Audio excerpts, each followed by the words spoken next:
ঝড় বৃষ্টিতে কেন যে ঘর থেকে বের হতে গেলাম। বাবা মায়ের উপর রাগ করে ঘর থেকে তো বেরিয়ে এলাম, এখন এই ঝড় বৃষ্টিতে কোথায় যাব? রাগে আস্তে আস্তে এই গহীন জঙ্গলে চলে এসেছি। এখানে তো দেখছি কোনো ঘর বাড়ি নেই। আমি যে এখন কি বিপদে পড়েছি, এখন কোথায় বা যাব? এদিকে যে জোরে বৃষ্টি শুরু হয়েছে, আর একটু থাকলে এখানে তো আমি একদম ভিজে যাব।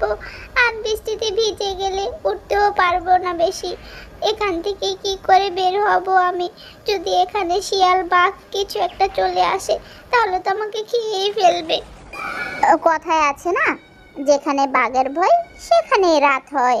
টুনি বাঘকে ভয় পাচ্ছিল, আর হঠাৎ করে লক্ষ্য করলো একটা বাঘ টুনির দিকে আসছে। ওরে বাপরে, যে ভয়টা পাচ্ছিলাম সেটাই হলো। এই দুষ্ট বাঘটা তো দেখছি আমার দিকে আসছে। ওই বাঘটা যদি আমাকে পায় তাহলে তো গিলে খেয়ে ফেলবে। আর বৃষ্টিতে ভিজে পাখনাগুলো এই অবস্থা হয়েছে, এখন তো আমি উঠতেও পারবো না। আমি যে কি বিপদে পড়েছি। ও বাঘ মামা, তুমি আমাকে খেও না গো, আমি তোমাকে দেখে এমনিও অনেক ভয় পাচ্ছি। তুমি আমাকে ছেড়ে দাও, আমাকে খেও না। এই বৃষ্টির মধ্যে ঘর থেকে বের হয়েও আমার ভুল হয়েছে। ও বাঘ মামা, আমি তো অনেক ছোট একটা টুনি পাখি। তুমি আমাকে খেয়ে তোমার কিছুই হবে না। তুমি আমাকে ছেড়ে দাও না গো, আমাকে খেয়ে তোমার পেটও ভরবে না। আর এই বৃষ্টির মধ্যে কি জন্য যে বের হয়েছিলাম ঘর থেকে, এখন যে কত বড় বিপদে পড়েছি। আমি কেন তোকে ছেড়ে দেব? অনেক কষ্টে একটা শিকার খুঁজে পেয়েছি, তাহলে আমি কেন ছেড়ে দেব তোকে? আয়, তাড়াতাড়ি আয়, আমার খুব খিদে পেয়েছে। তোকে খেয়ে আমার খিদাটা নিবারণ করি। ছোট্ট টুনি পাখি হলেও সামান্য পেটটা তো পড়বে, কিছুক্ষণের জন্য খিদাটা মরে যাবে। আয় আয়, আর দেরি করিস না, আমার খুব খিদে পেয়েছে।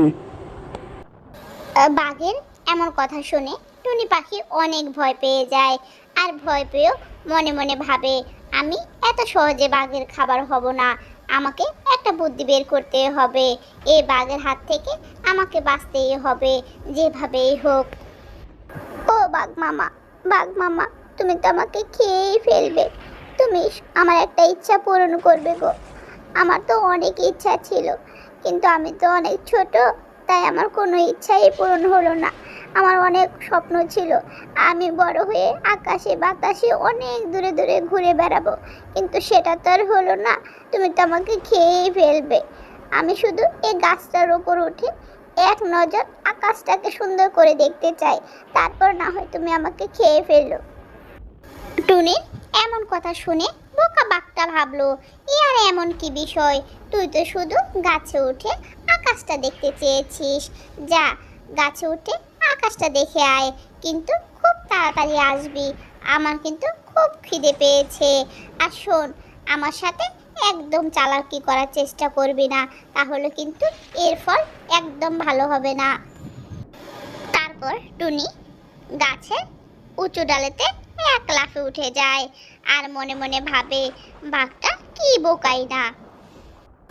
কি রে টুনি, অনেকক্ষণ তো আকাশ দেখলি, এবার নিচে নেমে আয় দেখি। আমার কিন্তু খুব খিদে পেয়েছে এই বৃষ্টির মধ্যে, আর কতক্ষণ দাঁড়িয়ে থাকবো? তাড়াতাড়ি নিচে নেমে আয়, আমার খুব খিদে পেয়েছে, আমি খেয়ে এখান থেকে চলে যাই।